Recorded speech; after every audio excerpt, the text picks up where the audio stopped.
your life expands or shrinks in proportion to your courage.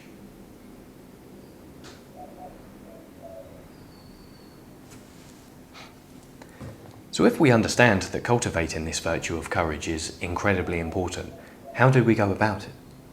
What do you need to do in order to become unflinchingly courageous, so as to face this thing or things in your life that are currently making you feel terrified, a little bit scared, or just giving you a brief stint of squeaky bum time?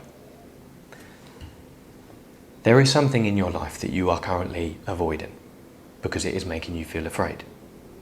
Could be starting a new conversation with someone, having a difficult conversation with someone you already know, traveling to a new country, traveling to a new place within your country, taking a new opportunity, saying no to an opportunity that you currently have, no matter what it is, and no matter the shape, form, size, colour of this thing that is making you feel afraid.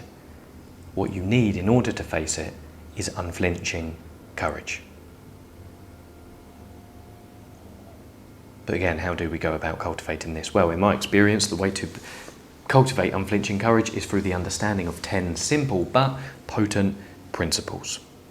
You don't need hacks, techniques, methodologies or prescriptions. You don't need me to sit here and say, this is exactly what you do, just follow this prescription. No, you need principles, things that you can understand, and that after you understand them, they shake you into a state of readiness to face this thing with fresh, understanding energy. And when you understand a principle and you unlock it, your task for the rest of your life is to simply refresh your understanding of that principle. Sorry, I have granola in my mouth. Not anymore. It's to refresh your understanding of that principle when you inevitably forget the understanding. So this is our only intention in this video. When you finish this video, I will have achieved my task if you feel ready, slightly more ready, to face this thing that is giving you squeaky bum time. Let's achieve this. Before we dive into the principles, let's first of all begin with a definition of courage. 2 definitions for us. First of all, courage is a love affair with the unknown. That is a very simple way to think about it. Courage is what you equip yourself with to go out into the unknown and to get the gold from the dragon that you need to face, big, medium or small. Final definition is courage is acting despite the feeling of fear. Another very simple definition that we're going to return to a lot throughout these principles. Definitions done. Saucy intro done. Let's begin with the principles. First principle to help you become unflinchingly courageous is, I'm going to butcher this in Latin, in sterquilinius invenitur. This is a Latin alchemical phrase which translates as, in filth it will be found. The context for this principle begins around 2,000 years ago, when the ancient alchemists, who were the OG scientists, were practicing their field of alchemy. And what the task of an alchemist was back in the day was to work with the elements and the material of the world to combine them together so as to make new properties. And you might have heard that the story of the Philosopher's Stone, that was the prima materia, the prime material that each alchemist was striving to create and find. And this principle comes from this journey of the alchemists striving to find the Philosopher's Stone, and it highlights that the alchemist will likely find the Philosopher's Stone in the place where he or she least wants to look, in filth. When you look at popular culture, whether it's books or famous films about mythology, what we usually see is the hero needs to undertake the exact same journey in order to achieve his destiny or her destiny. What the hero needs to do is to journey to each centre of the world that is dark, dangerous and full of terrors, so as to face that darkness and to gain those skills from that darkness, to keep them in their arsenal so as to become a better hero.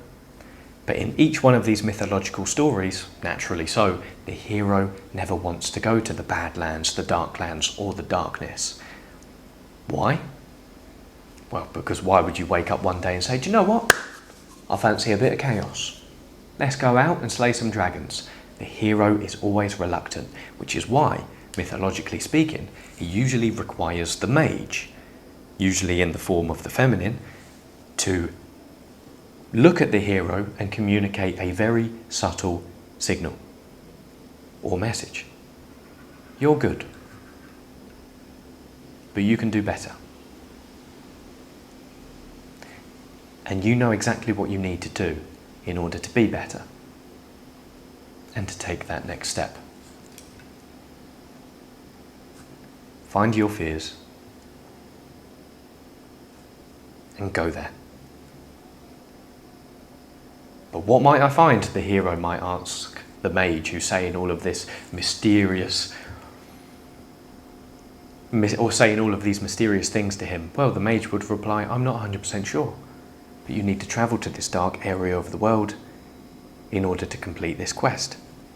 In filth it will be found. Another way of saying this, which we covered in the last video, if you watched, then you'll remember this principle. The lessons you need are in the tasks you're avoiding. And to frame all of this in a fresh context, consider this quote from Epictetus, who was commenting on the trials of Hercules.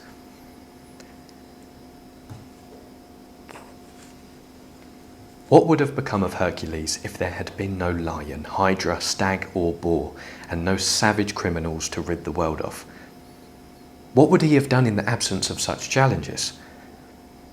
Obviously, he would have just rolled over in bed and gone back to sleep. So by snoring his life away, in luxury and comfort, he never would have developed into the mighty Hercules. And even if he had, what good would it have done him? What would have been the use of those arms, that physique and that noble soul without crises or conditions to stir him into action? You can only find the things that you want and the primary source of life in those things that you're avoiding. How do you equip yourself with more courage to face them, rather than me just simply saying you need to go out and embrace them? It's not very helpful, so let's continue. Principle number 2, which is a fun one. Things are always scarier before they happen. I came across this principle about 3 years ago, and I'm not entirely sure where I heard it from, but I've kept it close ever since, and it's never failed to be true in anything that I've done in my life. I'm 25 now. When I was 18, I went traveling around Europe alone. Before I did that, I was terrified. I was so nervous. I had no idea how to book into a hostel. I had no idea how to start conversations with strangers in a country I've never been in before. I had no idea how to book a train ticket in a train station where the people there didn't speak my language. But as soon as I did those things, I was like, oh, really? That's what I spent all those months worrying about. A new example here, I'm now in Mexico. And I had thought for months of my life, ever since I started learning Spanish about 2 years ago, I had thought and meditated for months about the idea of traveling to Latin America. And I always made it this huge thing in my mind that would be slightly terrifying, and I had no idea if I would be able to manage. 3 weeks ago when I was on the plane and I arrived here, all I could think was, lol. Things are always scarier before they happen. If you just trust me on one thing, then just trust me on that. No matter what this thing is that you feel scared to do, it's always going to be scarier before you actually do it. Trust me on that one. Number 3, All growth is a leap in the dark. Linked to the first point about in filth it will be found, the lessons you need are in the tasks you're avoiding. Facing those tasks is another way of saying growing. Because by facing the things that you're avoiding, of course, that is where all of the growth in your life is going to sprout from. So when you understand the principle that all growth is a leap in the dark, you can understand that facing anything new, scary or terrifying in your life is no different from you being in this room with me now and you wanting to journey somewhere. I don't know, there's anywhere in your mind you want to journey to, and you say, Lewis, how do I get to this place? And I say, oh, no worries, well, you're here, I can obviously let you know. You just jump down this big black hole. And feeling confused and frightened at the fact that you look down on this floor and you can see a huge hole that just seems to descend into the abyss. You look at me again as if to get my confirmation. I say, yeah, that's how you jump, that's how you make this journey. But there's no ladder, you tell me, obviously. And I say, well, yeah, of course there's no ladder, you're just going to have to jump in. That is no different from facing anything new in your life. And it's never going to be different from that. It's never going to be a different feeling. Jumping in, not knowing how deep it's going to be, not knowing if there's going to be a cool plunge pool down within that depth to greet you into a sense of welcome, or whether there's going to be a big old rock that's going to penetrate that. You don't know what's down that deep dark hole. But again, as the saying goes, your fear is a mile wide and an inch deep. And combining the previous principle of things are always scarier before they happen, with all growth is a leap in the dark, you can understand that most of the time, that black hole is only going to be about that deep. And you'll be prepared to jump, and you'll jump. Oh.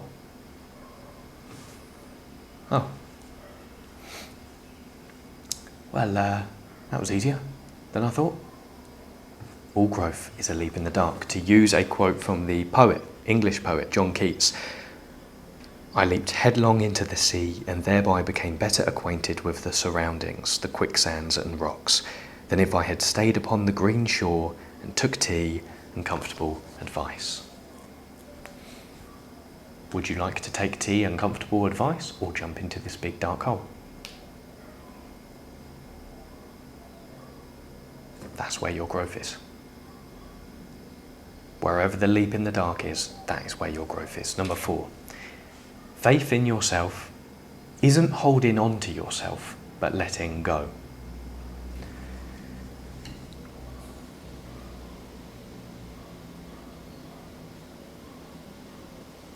In my experience of trying to prepare myself for something trying to prepare myself for something in which I don't feel very courageous towards, I find myself scurrying around before I do this thing and before I face it, so as to prepare myself for every possible thing that could go wrong, and to try and give myself a sense of control over it. And what that makes me think is I'm gripping tightly to the experience. I'm gripping tightly to myself, which signals a lack of trust in myself.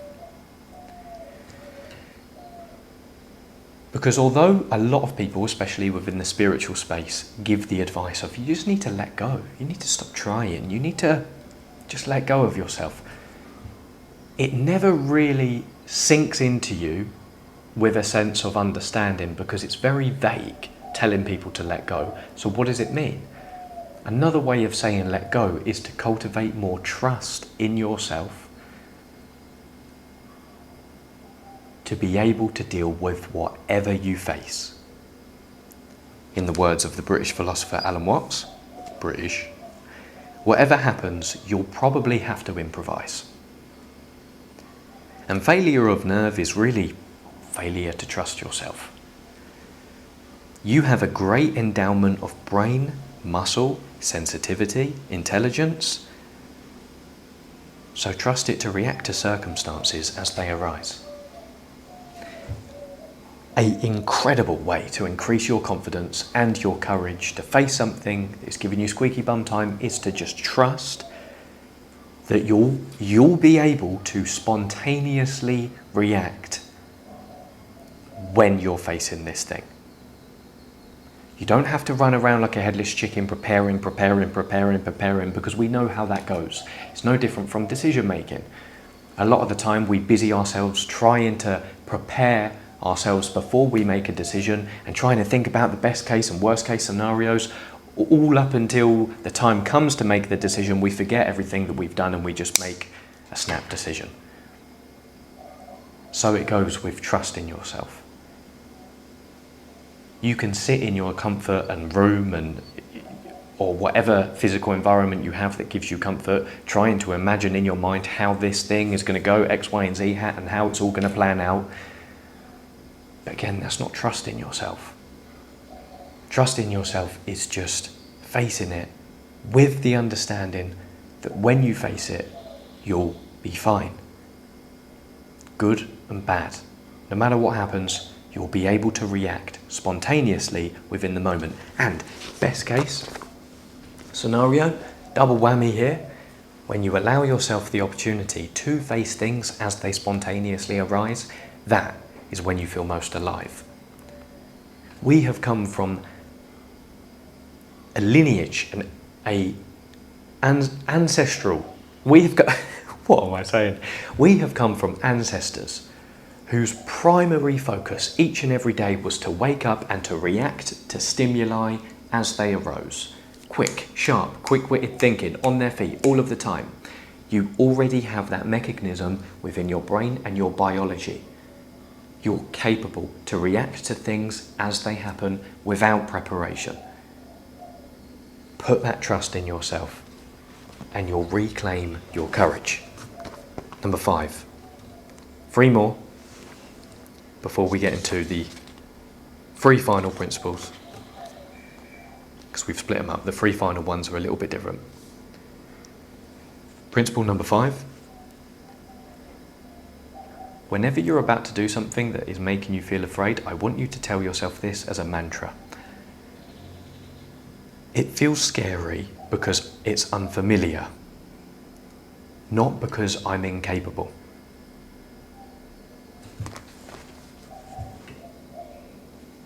Another one I realised about 3 years ago, and I've kept close ever since, and has changed my life drastically, no matter what it is. Whether it's approaching someone to ask for their number, or just something that I'm not usually accustomed to. You know, some of you know I took my first salsa class a month and a half ago. And again, I remembered this principle when I was going to that salsa class. Or even I remember trivial things that used to make me really afraid, like taking my first Spanish class. I remember that really made me nervous, speaking to someone who spoke no English, so I had to speak to them in Spanish the whole time. I always reminded myself, this thing feels scary because it's unfamiliar, not because I'm incapable. And it's funny actually how a lot of these principles, I didn't even realise it, they're all linking together. Because when you understand that this feels scary because it's unfamiliar, meaning I haven't faced it yet, this doesn't feel scary because I'm incapable, you might argue, okay, but if I'm about to do something I've never done before, like a new skill, salsa dancing, learning a language, whatever it might be, of course I feel incapable to do that thing because I've never done it before. Yes, I agree. But on the other side, understanding the principle of having faith in yourself and trust in yourself to react to things as they arise as they arise spontaneously, you realise you are capable because no matter what happens, you can learn and pivot within the spontaneity of the moment. And finally, with this principle, panic disappears after repeated exposure.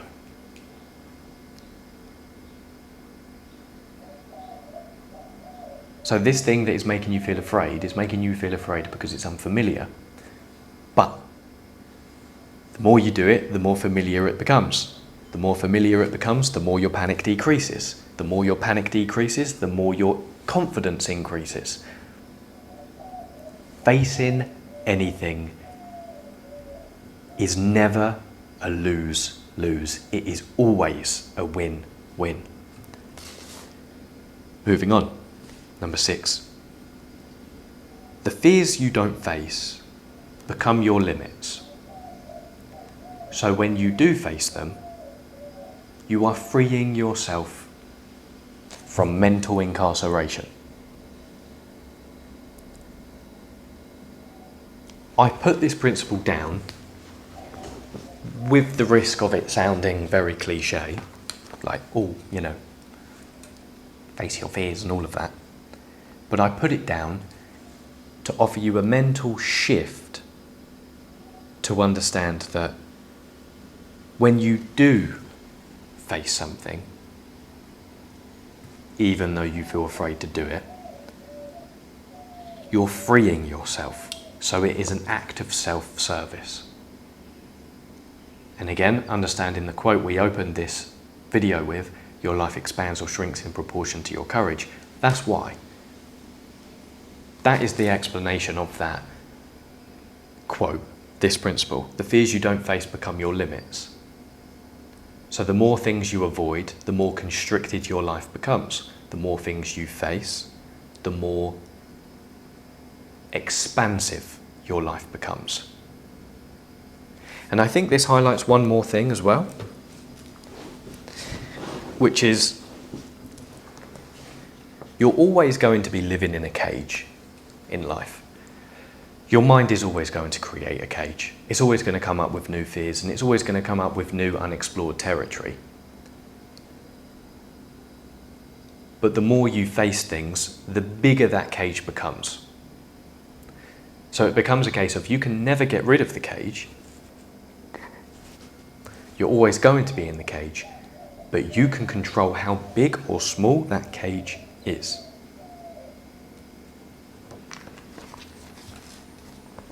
Freedom. We're all freedom fighters. Final principle, before we finalise this video, is a chapter from one of my favourite books. Hold on, I'm going to have a bit of a swig. No cat today. Don't know where she is. Haven't seen her in a while. Colorina. Hope she's alright. I've been making my own electrolyte drink as well. Bit of lime, bit of orange, bit of honey squeezed into a big old bottle. This final principle, before we get into the final 3 principles, is a chapter from one of my favourite books, The Way of the Superior Man. If you are a lady, do not worry, do not be put off by that title, because there are so many principles and mental models from this book that apply to all humans. So, this principle is, know your real edge and don't fake it. What do we mean by edge? Steady. Steady. Your edge is where you stop short, or where you compromise your fullest gift and instead cater to your fears. Now the chapter from this book, David Deida is the author of the book. What he goes on to explain within this chapter is the importance of building a relationship with your fear. And he says, I'm going to read out 2 to 3 quotes. They're a little bit longer. They're going to take me about a minute to read out. But instead of paraphrasing it, I thought I would give you the pure source. Here we go. He says, your fear is the sharpest definition of yourself. You should know it. You should feel it virtually constantly. Fear needs to become your friend, so that you are no longer uncomfortable with it. Rather, primary fear. Was that primary fear or primal fear? Rather, primal fear shows that you are at your edge. Staying with the fear, staying at your edge allows real transformation to occur. Neither lazy nor aggressive. Playing your edge allows you to perceive the moment with the least amount of distortion. You are willing to be with what is, rather than trying to escape it by pulling back from it or trying to escape by pushing beyond it into some future goal.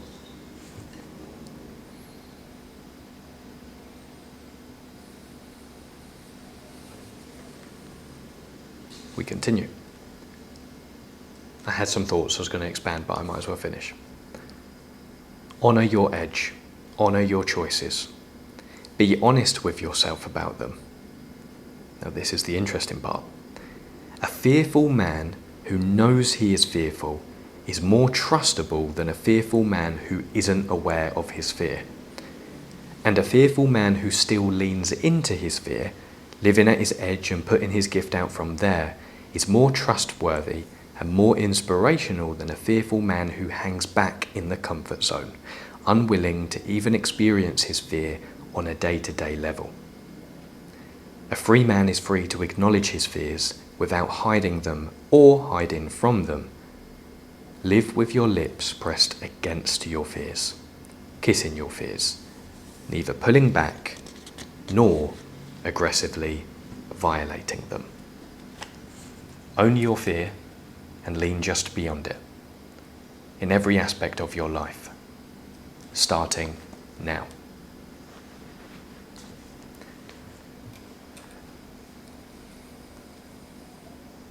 I loved that sentence of leaning into your fear allows you to embrace the present moment without distortion. And again, going back to that idea of we have evolved from human beings whose primary job throughout the day was to react to stimuli as it arose within the environment, without routine, without plan, pure primal reactance.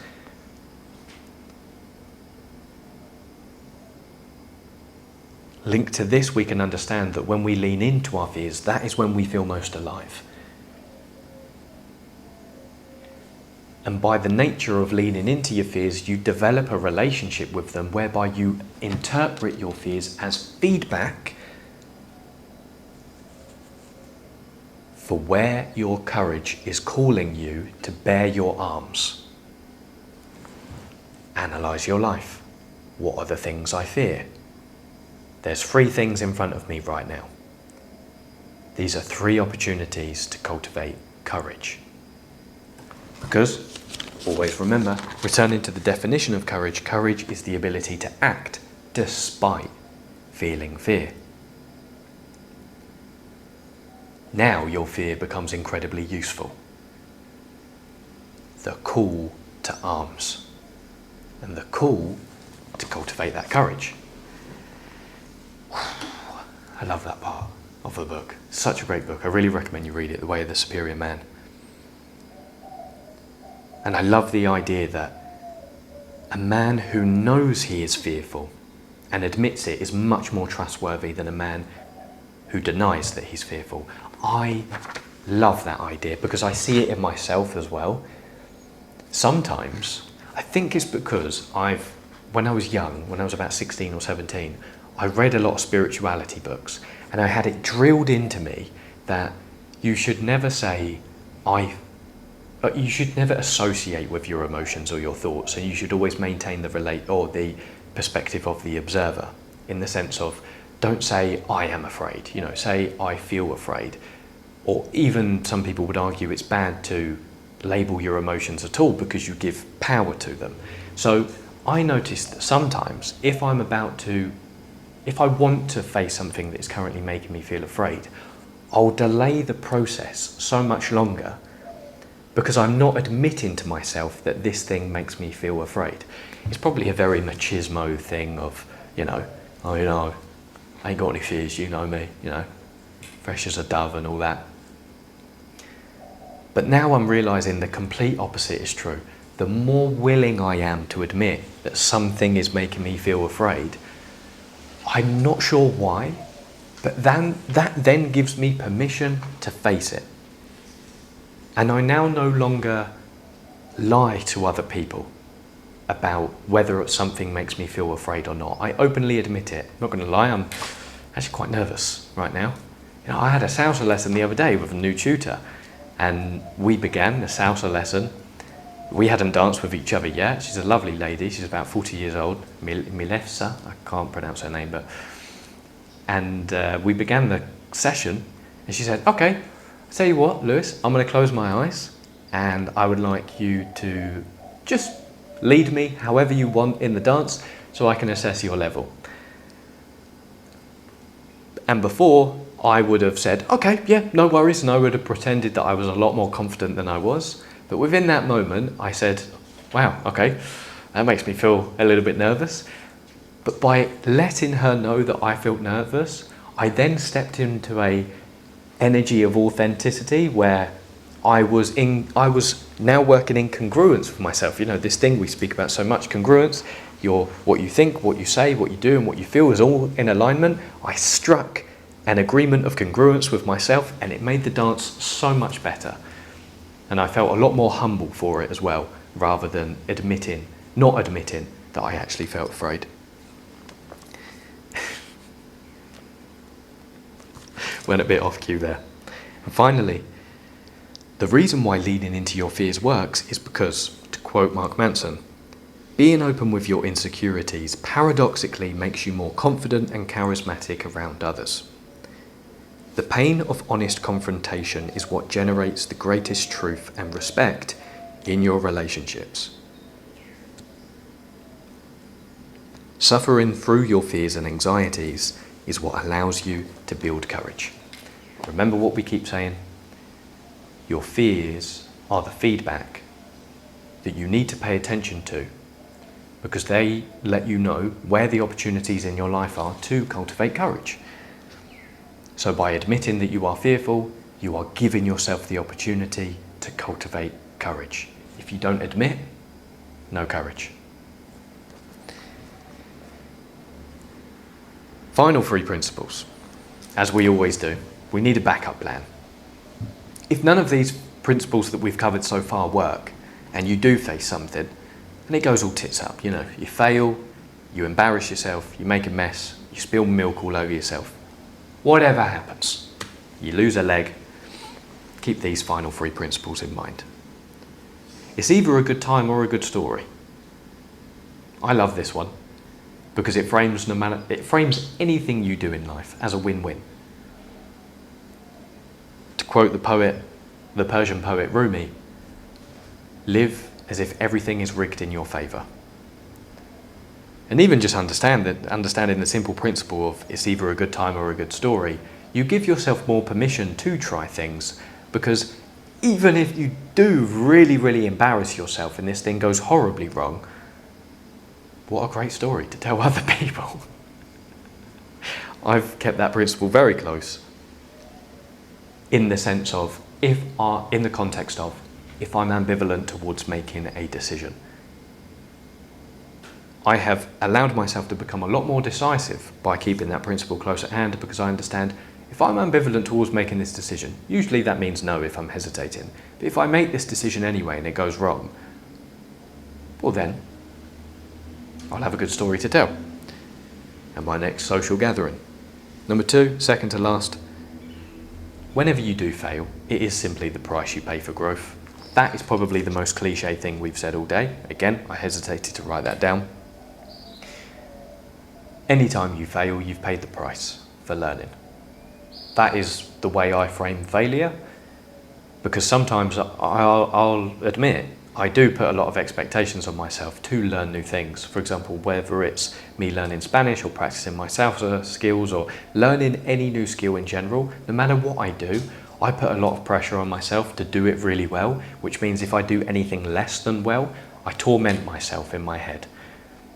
But since understanding this principle, again, as cliche as it is, I understand that whenever I mess up, that is pushing me further towards progress. Won't comment on that too much more, because don't want to make us all throw up from the cliche-ness. Finally, failing absolutely everything that we've just covered, I would like you to understand this.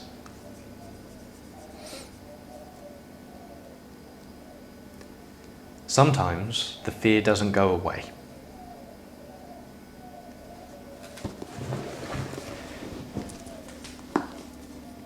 So you're going to have to do this thing afraid.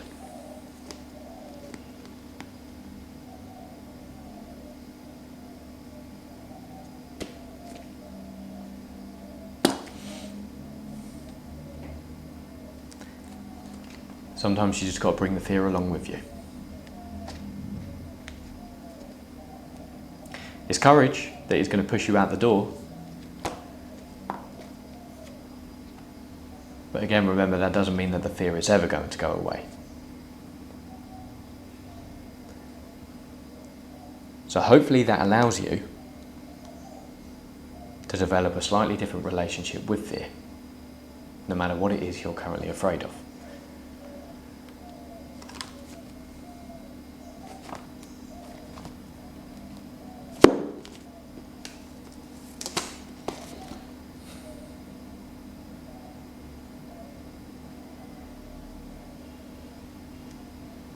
Trust in yourself. And realise that we're all on this journey of cultivating more courage. And wherever your fear is your opportunity to cultivate that courage. I've got my dogs out. A warm breeze is coming through the door. And I'm grateful we shared this time together. All right, enough of the poetry. Stay disciplined, playful, and dangerous. Adios, muchachos y muchachas.